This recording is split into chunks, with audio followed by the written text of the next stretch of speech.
Thick fog is rising over the ocean as the sun is slowly sinking towards the horizon. It's hard to see further away than a few dozen feet, but that's enough to notice a hulking, skeletal shape in the distance. As your ship approaches the figure, your heart beats faster, and then you make out the details of another vessel, abandoned by the looks of it. Ghost ships do exist, and their mysteries aren't always solved. Take MV Hoita, for example. It was a wooden vessel built in 1931 as a luxury yacht.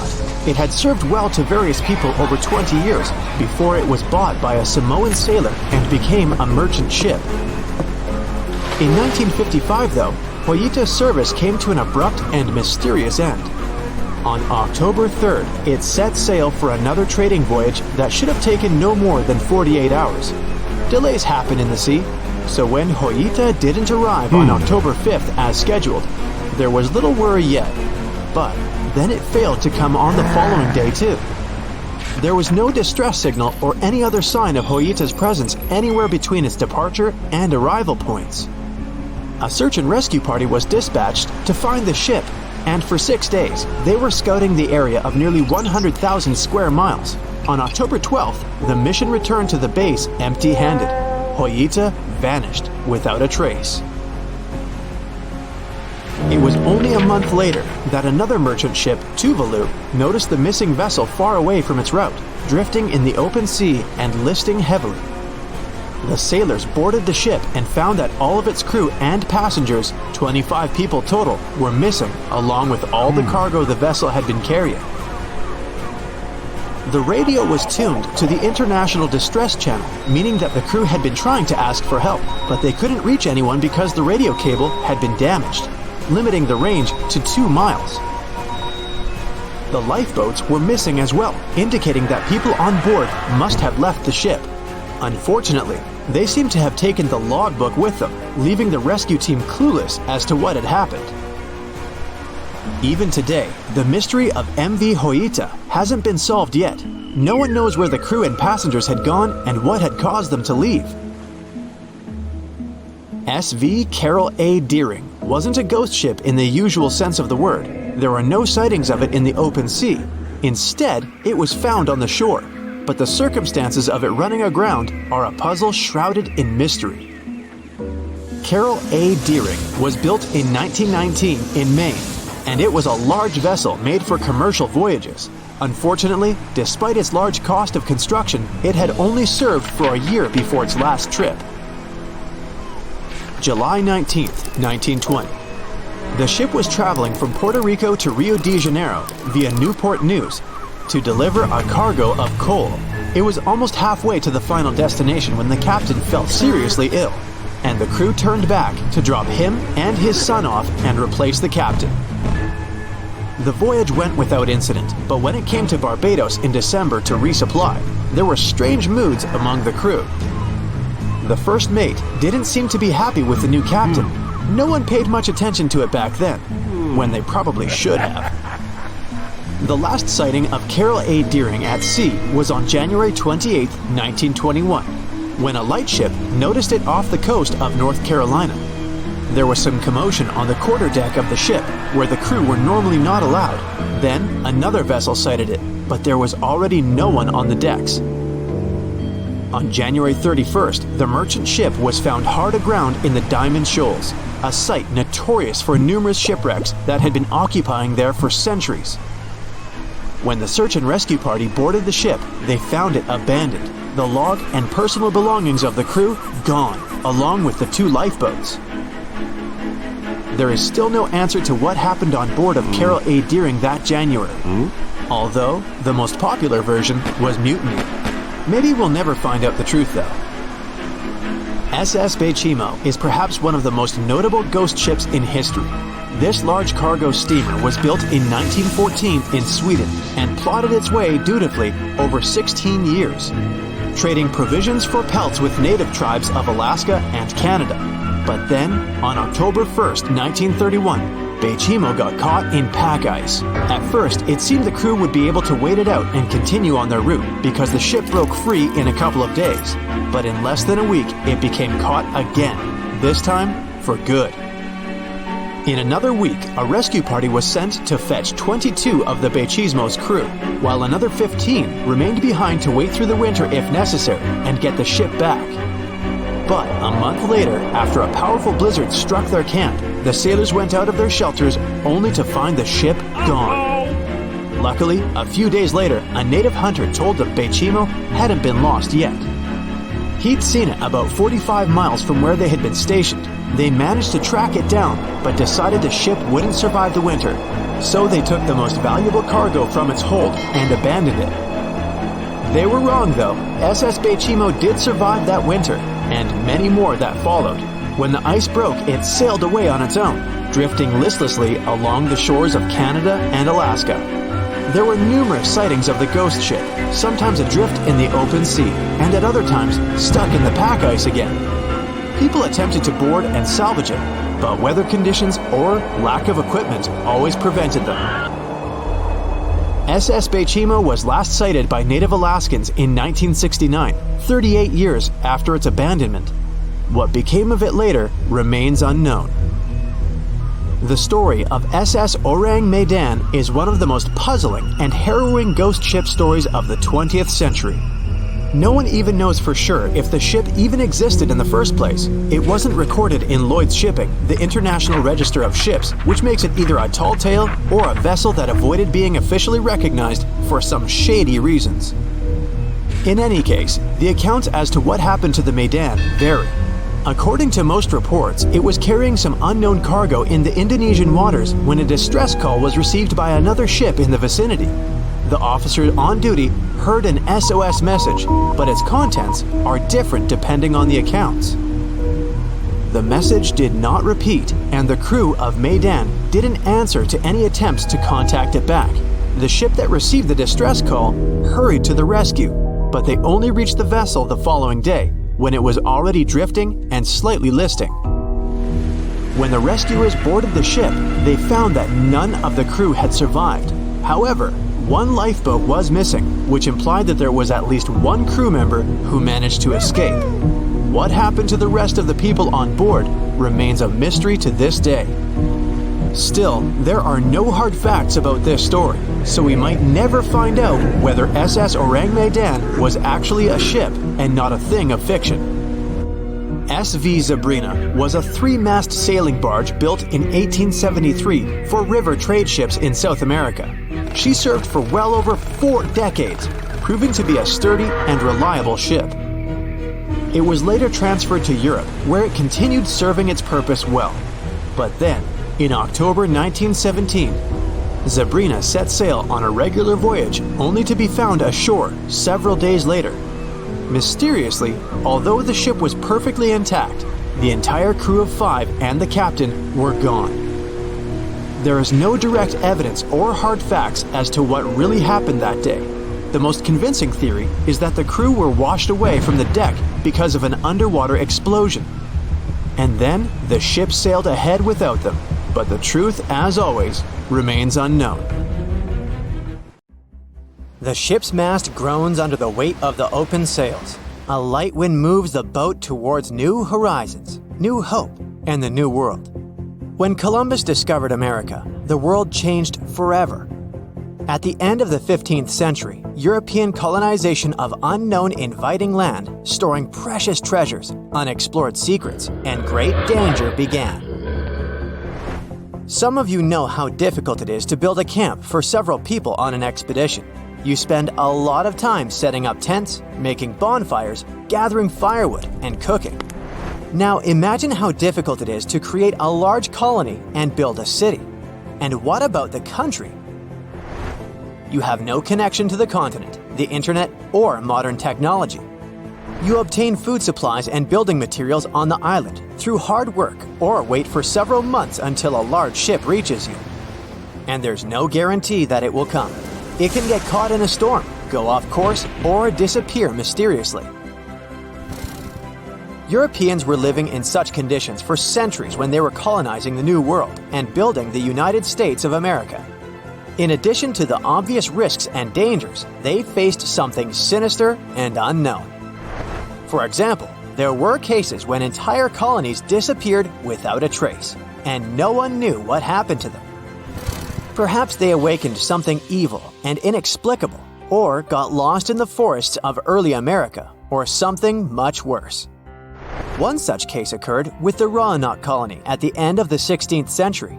So far, none of the scientists and researchers have solved the mystery of the tragic disappearance of about 100 people. In 1587, a group of settlers consisting of 115 people, with John White as their leader, was rapidly approaching the shores of America on a large cargo ship. John stared forward confidently. He was determined to establish a new territory for his country and build a house for his family. Besides experienced sailors, travelers, and builders on board the ship, there was John White's wife and his daughter with her husband. They all sailed to an island called Roanoke. This piece of land was a fort and, in the future, would be the beginning of modern North Carolina. However, John White didn't know yet at what price it would be done. The group leader was confident in his abilities because this was not the first attempt to establish a colony there. The first 2 times the British tried to build a fort post on the island ended with a series of failures. A lack of food supplies and other problems prevented colonization. But not everything was so bad. The previous settlers learned that there were precious metals somewhere on the island, and anyone who found them would become wealthy. Everything was supposed to work out this time. John White was sure of it and was prepared for the new attempt. So at last, the ship docked to the shore. The whole crew got to the ground. Everyone was excited about new opportunities on the new land, so they quickly started building a new home. John White supervised the construction, explored the island, and established contacts with the natives. The settlers spent every day working hard, building houses, making fires, and cooking food. And despite the difficult conditions, the team settled in, and John White's daughter gave birth to a daughter. However, soon, the standards of living began to deteriorate. Cold weather was approaching, and the supplies of food and building materials were quickly running out. Remembering the experience of the previous settlers, John White decided not to bring the situation to a critical point, so he went to England to get provisions in advance. He calculated that he could return before people ran out of supplies, so he left his wife, daughter, and granddaughter in Roanoke. He set off on a month-long journey back to England with a small team. Always keeping in mind that his family was waiting for him on the island, he came to the residence of Queen Elizabeth I immediately upon arrival to ask for a new cargo of food. However, while he was sailing to England, some events happened that interfered with his plans. His country came into conflict with Spain. The Queen ordered the return of all ships sailing for the New World. She decided to gather a fleet to fight the opponent. The shipment of provisions to the island where John White's family lived was cancelled. It's not known how the group leader reacted to these events, but he probably went crazy because of his inability to fix anything. Using all his connections and influence, John White managed to get a ship with provisions. However, it happened only 3 years after his return to England. He understood that the settler supplies had most likely run out by this time, and he had no idea what had happened to his family. With a new team, he quickly set off for the New World. A few months later, he saw the familiar outlines of the shore. The closer the ship got to the land, the more John White's excitement grew. He looked through a spyglass, but saw no signs of life on the island. When he came ashore, he immediately ran towards the settlement. He found houses they had built together destroyed. All trunks were looted. There was an ominous silence, and no people. The colony seemed to have disappeared. John White realized something bad had happened to his people and his family. Perhaps they went somewhere in search of food supplies, or maybe someone or something made them run away. England started several investigations to find out what had happened, but didn't get any answers. The only clue John White found was the word Croatoan scratched into a wooden post. For centuries, historians have been trying to unravel the disappearance of the colony. They put forward different versions. Some believed that the local tribes had attacked the colony, and others thought the settlers had gone inland in search of food and had just gotten lost. There was also a version that local tribes had put a curse on people, and they had faced some phantom, sinister force. However, the first version seemed the most realistic because Croatoan meant the name of the island where the tribes lived. Perhaps they waited until John White left the settlement and attacked the British. Of course, this version was also tested. People visited the island but found no traces of settlers there, and locals said they hadn't seen the disappeared colony. According to another version, the settlers tried to return to England after waiting for John White for some time. They were unsure whether the leader would come back, so they decided not to wait for the supplies to finish and went to England on the ships of other settlers sailing there. Who knows, maybe they got into a storm and disappeared at sea. Perhaps they met Spaniards with whom the British had a conflict. But all these are guesses that have no evidence. We would have never known what happened to the Roanoke colony if, in 2012, Elizabethan-era researchers hadn't discovered the mark of an unknown fort drawn in invisible ink on John White's map. That place was only 50 miles from Roanoke. After discovering the new clue, archaeologists traveled to North Carolina to find a secret fort. They arrived at the place and found many fragments of English pottery lying on the ground. Among them, there were pots and jars for storing and cooking food. There was also a Native American village not far from this location. There's a version that the colony split up. One group went to the island of Croatoan to wait for John White. Before that, they scratched this word on a tree as a hint. The second group went deep into the country and settled in that secret place marked on the map. In the future, researchers may find definite answers to all these questions. But until that happens, the disappearance of the Roanoke colony is still one of the most famous mysteries in American history. There's a heavy snowstorm. The cold penetrates his bones. His legs are almost knee-deep in snow. Experienced hunter Joe LaBelle makes his way through the forest, covering his face from the headwind. Any other person would have already fallen and screamed in despair, but not Joe LaBelle. He can survive in any circumstances and always knows what to do. Right now, he's heading to one of the villages in the far north of Canada. This small settlement is located on Lake Anjikuni. The inhabitants of this village are Inuit, indigenous people of North America. Joe hasn't eaten or drunk for a long time. He needs a good sleep and a hot meal, which he hopes to get from the hospitable Inuits. Through trees and a white haze, he notices the silhouettes of tents. Smoke is coming from some houses. Joe will probably get there in time for lunch. He reaches the village, and at this moment, the wind calms down. The blizzard has ended. The hunter speeds up and goes toward the village, located along the frozen lake. It's strange, but there are no locals anywhere. Probably everyone is just sitting in their houses, waiting out the blizzard. "Hello!" Joe says loudly, but gets no response. Oh, great! Smoke is coming out of this tent. Joe knocks on the wall, but no one opens it. He knocks a few more times and goes inside. The little tent is empty. All things are in their places. There's a piece of cloth with needles and thread on the table.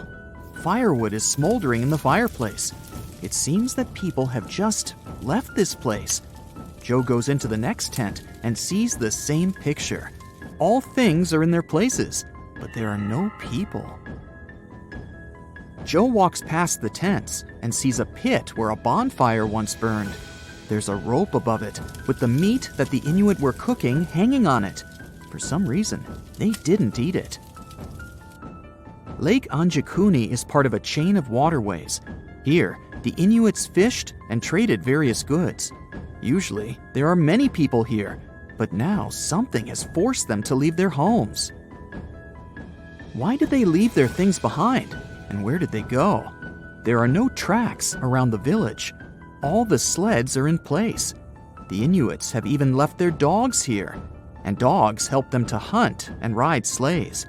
No one will leave warm clothes and dogs here when moving away, especially in severe weather. Joe LaBelle knows all this, so he concludes that something terrible has happened here. His body is shaking, not from the cold, but from fear. After going around the entire settlement, he finds Not a single soul. Terrified, he leaves the village, heads for the nearest telegraph pole, and sends a message to the police. After a while, more and more people arrive. The police are trying to find traces of missing people and figure out what has happened, but there's nothing. Near the village, they find an empty grave. During the ceremony, the Inuits placed stones around the burial site.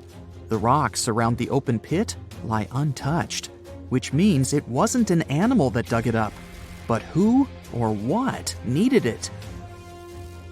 About 30 people lived in the village, and they're all gone. Local residents from neighboring villages can't help, since they have no idea what has happened. The only thing that the police have noticed is unusual blue lights. In this area, the northern lights are a common phenomenon. People living here regularly see a glow in the starry sky. But the police have seen something else, pulsing blue lights. Also, other hunters have witnessed something similar. They say that some strange things were flying in the sky. This all happened in 1930.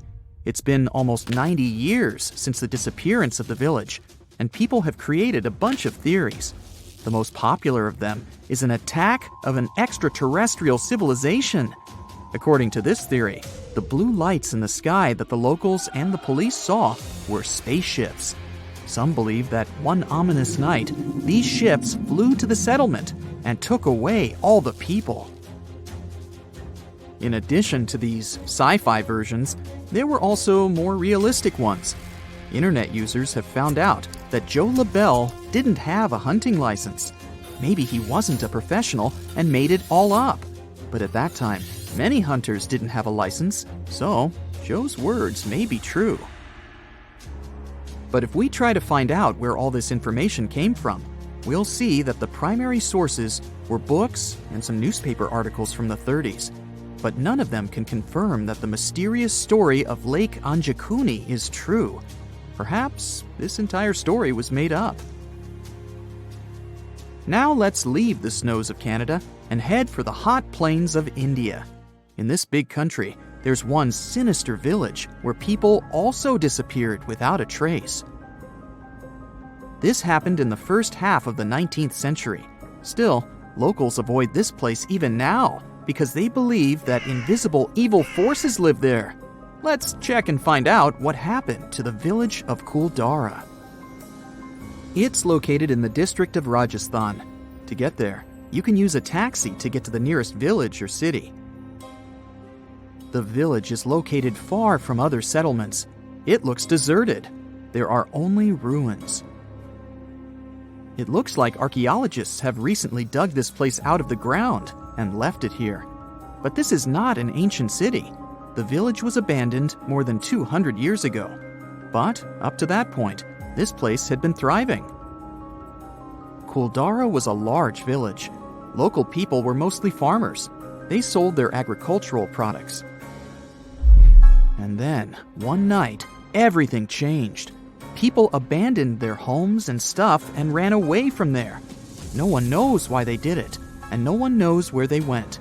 Nobody has ever seen the inhabitants of Kuldara again. Apart from tourists, almost no one comes here. The locals are sure that the village is cursed and is the center of paranormal activity.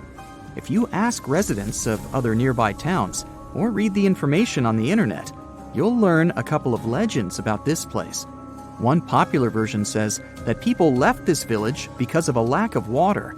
However, this version doesn't explain why the residents did it overnight and left their things behind.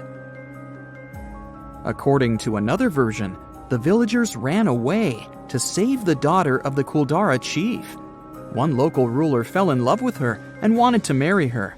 He threatened the locals with grave consequences if the girl rejected him. The ruler gave them 1 day to make a decision. The residents disagreed with such a requirement. As a sign of solidarity, they decided to leave the village together with the chief and his daughter.